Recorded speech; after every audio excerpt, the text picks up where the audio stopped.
Hello student, आज हमारा topic है अधिगम की अवधारणा। और अधिगम जो होता है उसका वास्तविक अर्थ होता है सीखना। अधिगम का वास्तविक अर्थ सीखना।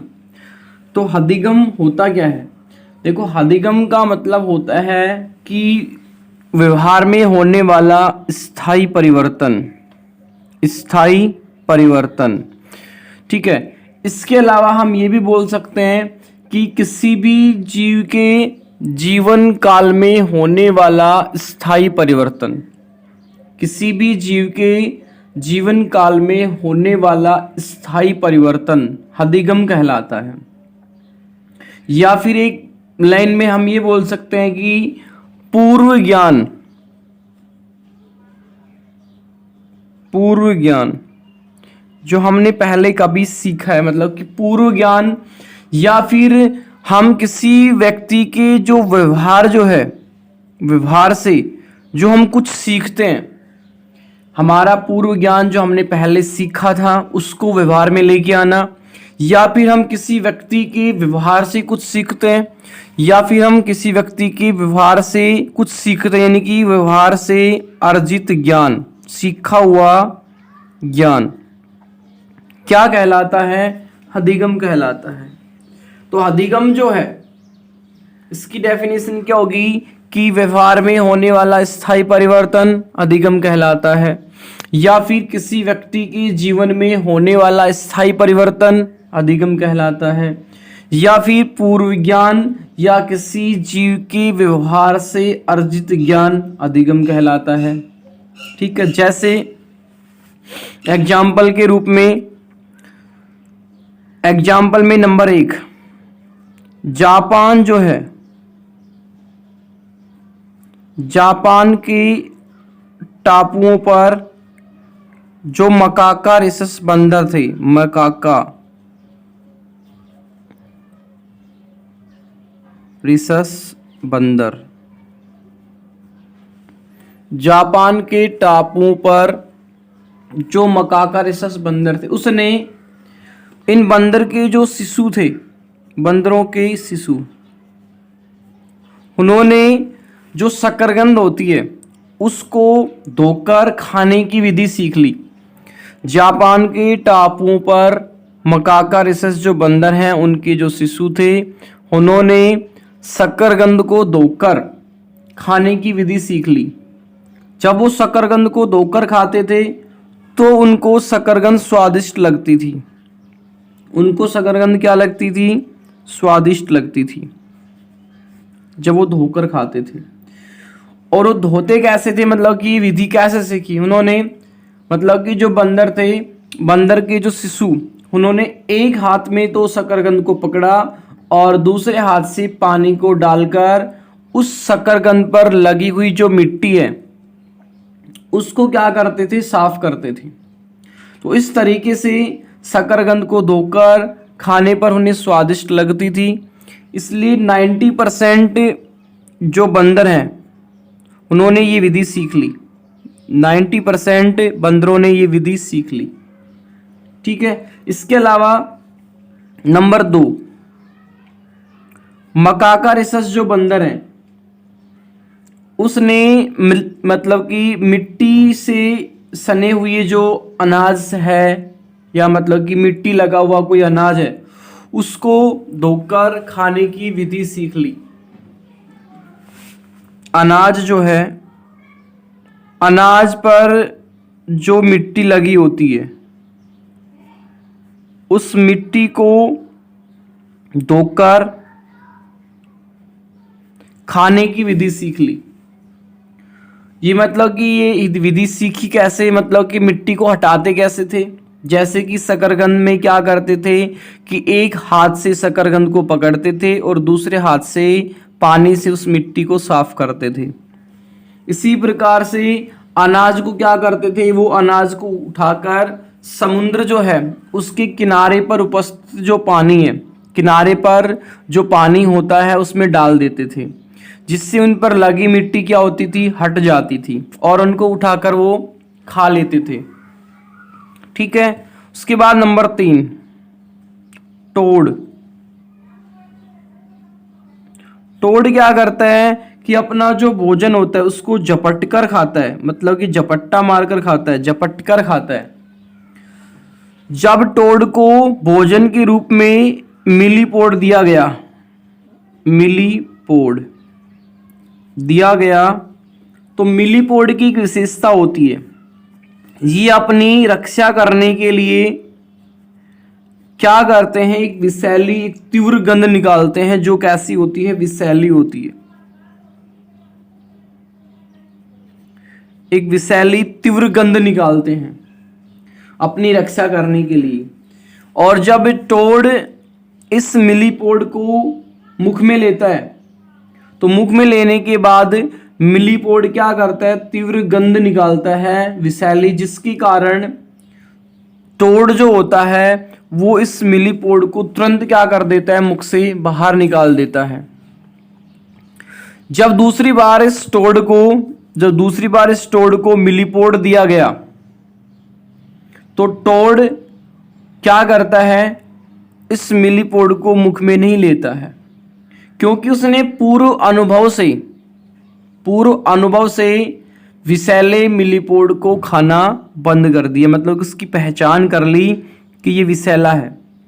यानी कि उसने पूर्व जो ज्ञान है उससे सीखा, मतलब कि उस पूर्व ज्ञान को अपने व्यवहार में लेकर आया कि ये मिलीपोड क्या होता है, विषैला होता है, जहरीला होता है। इसलिए दोबारा से वो क्या नहीं करता है, इस मिलीपोड को मतलब कि मुख में नहीं लेता है। उसी प्रकार से नंबर 4, टिनबर्जन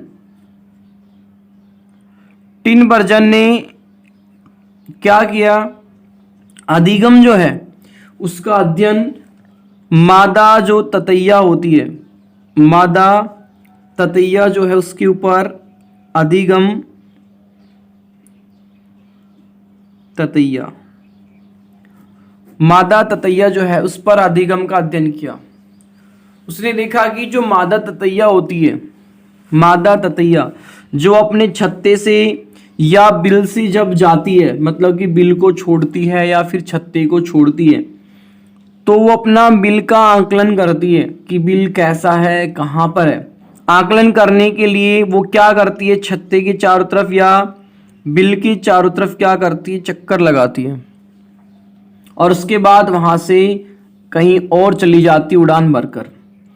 तो टिनबर्जन ने क्या किया कि बिल के चारों तरफ, ये बिल है, इसके चारों तरफ धातु के कुछ क्या रख दिए, शंकु रख दिए, धातु के शंकु रख दिए, और उसके चारों तरफ एक वर्ताकार पथ जो है उसका निर्माण कर दिया धातु से, मतलब कि उसके बिल के चारों तरफ धातु के शंकु, मतलब कि वर्ताकार पथ में लगा दी। जब मादा ततैया इस बिल से बाहर निकलती है, बाहर निकलने के बाद वो अपने बिल का आकलन करती है कि उसका बिल कहाँ पर है, किस स्थिति में है, उसके बिल की बाह्य संरचना कैसी है, और उसका आकलन करके वो मादा ततैया यहाँ से उड़ जाती है और उड़कर कहीं और चली जाती है। जैसे ही मादा ततैया यहाँ से उड़कर जाती है, तो टिनबर्जन ने उन शंकुओं को उठाकर कहीं दूसरी जगह पर रख दिया। उन शंकुओं को उठाकर क्या किया, कहीं दूसरी जगह के ऊपर रख दिया। ठीक है। अब जो मादा ततैया वापस से अपने बिल की ओर आती है, तो वो अपने बिल को इन शंकुओं के मध्य ढूंढने का प्रयास करती है। तो क्या करती है, इन शंकुओं के मध्य अपने बिल को ढूंढने का प्रयास करती है, क्योंकि उसने अपना उसका पूर्व अनुभव था कि उसका बिल कैसी स्थिति में है, कौन सी जगह पे है। उस पूर्व अनुभव को उसने क्या किया, व्यवहार में लेके आई, और जब व्यवहार में लेकर आती हैं तो यहाँ पर इन शंकुओं के बीच अपने बिल को ढूंढने का प्रयास करती है। ठीक है। उसके बाद हम बात करते हैं अधिगम का कार्य की आधार। अधिगम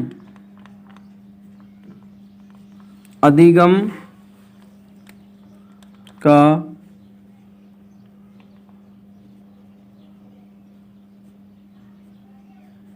कार्य किए आधार। देखो अधिगम क्या होता है। अधिगम मस्तिष्क में होने वाली एक ऐसी क्रिया है, मतलब कि एक क्रिया नहीं होती अधिगम। अधिगम मतलब कि हमारे मस्तिष्क में क्या हो रहा है, काफ़ी क्रियाएं होती रहती हैं, काफ़ी चीज़ों के बारे में हम सोचते हैं, काफ़ी चीज़ को करने की कोशिश करते हैं, काफ़ी की मतलब कि भविष्य पीछे की बात को हम क्या करते हैं, सोचते हैं। यानी कि हमारे मस्तिष्क में अनेक क्रियाएं चलती रहती हैं। तो उन अनेक क्रियाओं का सम्मिलित जो रूप होता है वो अधिगम कहलाता है। यानी कि अधिगम मस्तिष्क में होने वाली अनेक क्रियाओं का सम्मिलित रूप होता है। अधिगम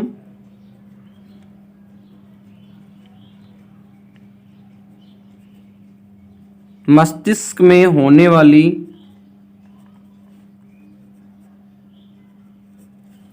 अनेक क्रियाएं जो होती हैं, अनेक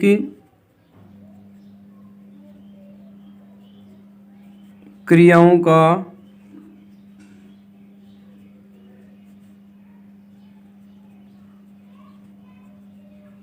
सम्मिलित रूप होता है। और जो अधिगम है वो एक बहुत ही जटिल कार्य होता है। मतलब कि अधिगम जो है वो बहुत ही जटिल प्रक्रिया होती है, लेकिन फिर भी कुछ वैज्ञानिक जो हैं उन्होंने इसको मतलब कि जानने का प्रयास किया। फिर भी कुछ वैज्ञानिकों ने प्रयास किए, जिसमें नंबर 1 पर आता है थॉमसन। थॉमसन इस थॉमसन ने बताया कि जो जीव होते हैं, जीव की जो प्रारंभिक अवस्था होती है,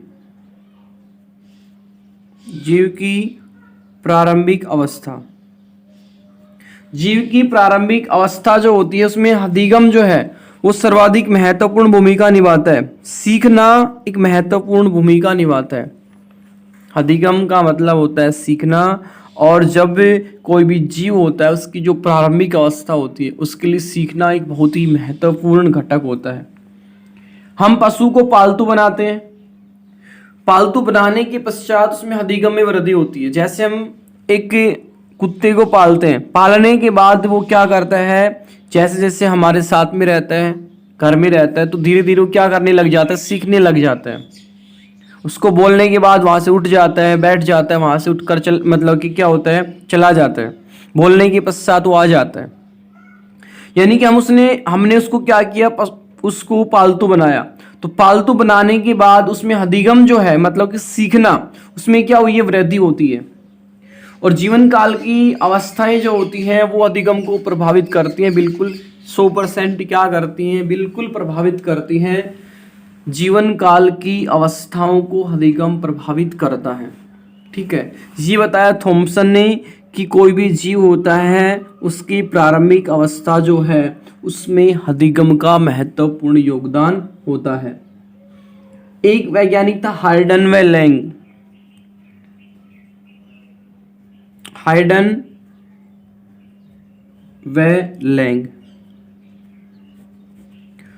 इन्होंने प्लेन एरिया पर अध्ययन किया, और प्लेन एरिया पर अध्ययन करके बताया कि जब अधिगम होता है, यानी कि वो अधिगम करते हैं प्लेन एरिया, तो अधिगम के दौरान मस्तिष्क में एक विशेष प्रकार की प्रोटीन का निर्माण हो जाता है।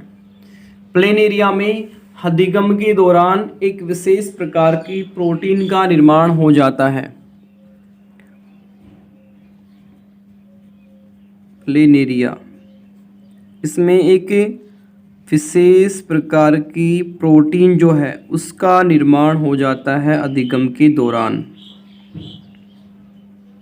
मतलब कि सीखते समय एक विशेष प्रकार की प्रोटीन का निर्माण हो जाता है। ठीक है, ये था अधिगम की अवधारणा, अधिगम की का कार्य की आधार। उसके बाद हम बात करते हैं अधिगम जो है उसकी प्रकार की। अधिगम के प्रकार, और यह अधिगम जो है वो 2 प्रकार का होता है, एक प्रतिबंधन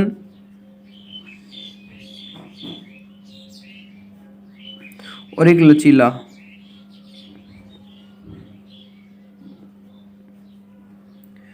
एक प्रतिबंधन होता है अधिगम, एक लचीला अधिगम होता है।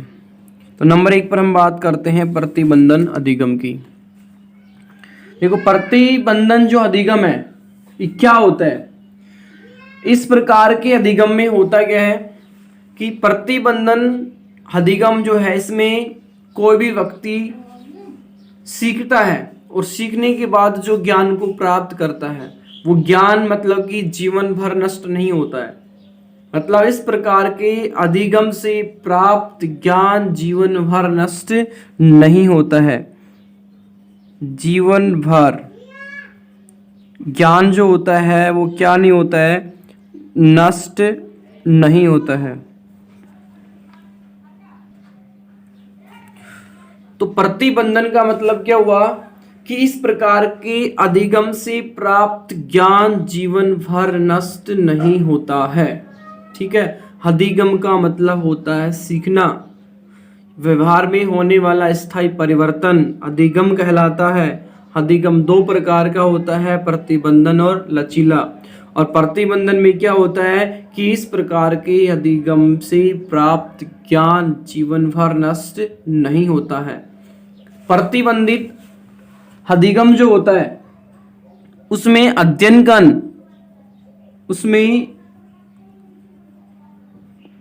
अध्ययन कन सबसे महत्वपूर्ण सबसे अच्छा उदाहरण है अध्ययन कन। अब अध्ययन कन क्या होता है, देखो अध्ययन कन का मतलब होता है कि अनेक जो व्यवहार होते हैं, अनेक व्यवहारों का मतलब कि सम्मिलित रूप होता है जिसमें कोई भी प्राणी अपने मातृत्व प्रभाव की ओर आकर्षित होता है। अध्ययन का मतलब होता है कि इसमें अनेक व्यवहार जो होते हैं, अनेक व्यवहारों का सम्मिलित रूप होता है, सम्मिलित रूप होता है जिसमें प्राणी अपने मातृत्व प्रभाव की ओर आकर्षित होता है। यानी कि जो अपना मातृत्व प्रभाव जो है उसकी ओर क्या होता है, आकर्षित होता है। ठीक है, अध्ययन कन। और इसके एग्जाम्पल की हम बात करते हैं तो एग्जाम्पल में नंबर 1 पर आता है कि जो हेनरॉय वैज्ञानिक है इसने एक्सपेरिमेंट किया, मतलब कि और उसने बताया कि नंबर 1 हेनरॉय, इसने क्या बताया,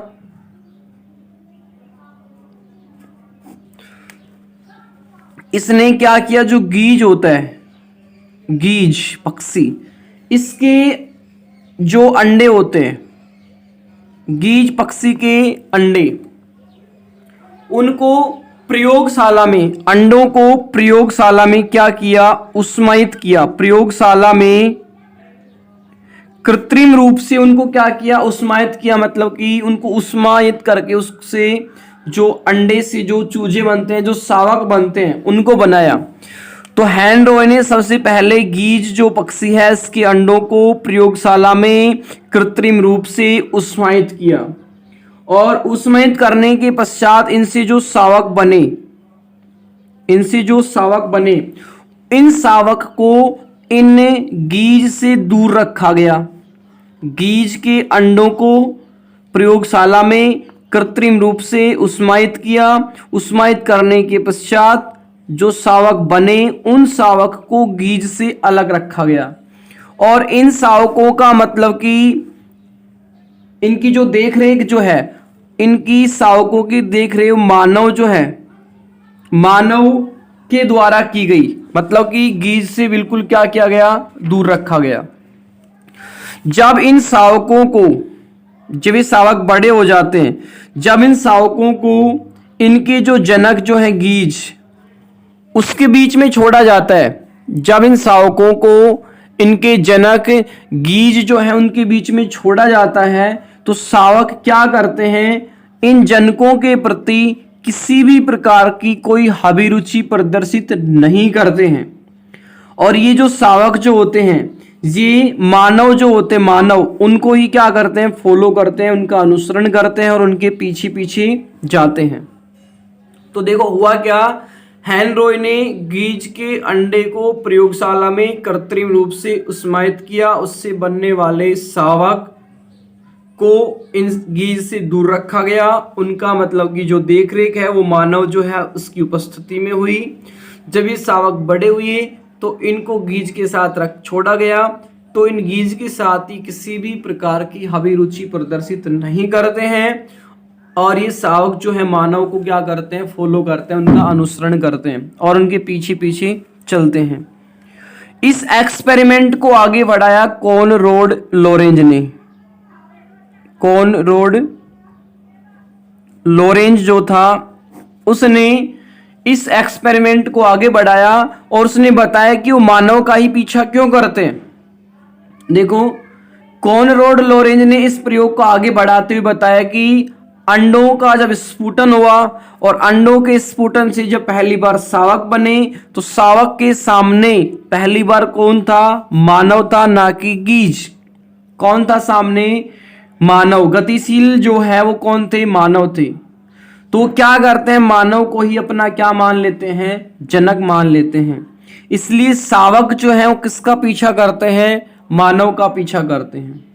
ठीक है, तो इस एक्सपेरिमेंट को आगे बढ़ाने का श्रेय किसको जाता है, लोरेंज को। उसके बाद एक साइंटिस्ट था लोफ रॉय। लोफ रॉय, इसने क्या बताया, इसने भेड़ जो है, भेड़ उस पर अध्ययन कण जो है उसका अध्ययन किया, अध्ययन कण का अध्ययन किया और बताया कि भेड़ जब होती है बच्चे देने के बाद, मतलब कि भेड़ जो है वो बच्चे देने के बाद अपने जो शिशु होते हैं उन शिशु को काफी देर तक क्या करती है, सूंघती है। काफी देर तक क्या करती है, सूंघती है।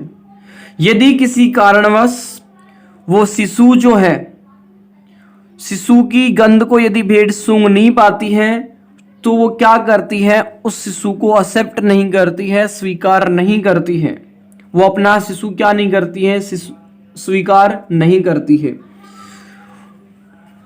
इसी कारण जो बच्चे होते हैं, बच्चे के उत्तेजन से क्या होता है, बच्चे के उत्तेजन से माता की जो स्तन ग्रंथियां होती है, माता की स्तन ग्रंथियों में दुग्ध जो है उसका स्राव होने लगता है। बच्चे के उत्तेजन से माता की स्तन ग्रंथियों में दुग्ध का क्या होने लग जाता है, स्राव होने लग जाता है। उसी प्रकार हैंस जो है, हैंस एक वैज्ञानिक थे, इसने बताया कि जो जंगली बतख होते हैं, जंगली जो बतख होते हैं वो क्या करते हैं, पेड़ जो होते हैं, पेड़ उनके कोटर जो है उसमें अंडे देते हैं। मतलब कि सॉरी, अंडे देने का मीन्स ये नहीं है, मतलब कि जो कोटर है ना उसमें क्या करते हैं, निवास करते हैं। पेड़ के कोटर में क्या करते हैं, निवास करते हैं, जिसमें इनके जो जनक होते हैं वो क्या करते हैं, ची परिचित ध्वनि निकालते हैं, जिसे सुनकर इन जंगली बतख के शावक क्या होते हैं, मतलब कि कोटर से बाहर निकलते हैं। सिर्फ आवाज को सुनकर ही बाहर निकलते हैं, उनको दिखाई दे या ना दे, लेकिन वो क्या करते हैं, शावक इस आवाज को सुनकर क्या करते हैं, इन कोटर से बाहर निकल जाते हैं। इसी प्रकार यदि नेक्स्ट मानव जो है उसके शिशु को यदि जन्म से लेकर और 18 महीने तक, जिस दिन जन्म होता है तब से लेकर और 18 माह तक जब होता है, 1.5 वर्ष का जब होता है, उस समय तक यदि बच्चे को उसके जो जनक जो होते हैं, मतलब कि अपने उनके जो माता पिता जो होते हैं उनसे यदि अलग रखा जाता है तो उसके व्यवहार में क्या होता है, परिवर्तन होता है। तो उसके व्यवहार में क्या होता है, परिवर्तन होता है और उनकी जो बौद्धिक क्षमता है वो भी क्या हो जाती है, क्षीण हो जाती है। बौद्धिक क्षमता क्या हो जाती है, क्षीण। व्यवहार में परिवर्तन होता है और बौद्धिक क्षमता क्या हो जाती है, क्षीण हो जाती है। मतलब कि समझने की क्षमता जो है वो क्या हो जाती है, कम हो जाती है। उसके बाद हैंस जो वैज्ञानिक है इसने एक बहुत ही अच्छी बात बताई, वो क्या है कि हैंस के अनुसार अध्ययन की सीमा इस बात पर निर्भर करती है कि जनकों का पीछा करते हुए बच्चों ने कितना परिश्रम किया। नहीं आया समझ में। देखो, हैंस जो है उसने ये बताया कि यदि शिशु यदि वो एक सरल मार्ग पर जनक का पीछा करते हैं, शिशु यदि सरल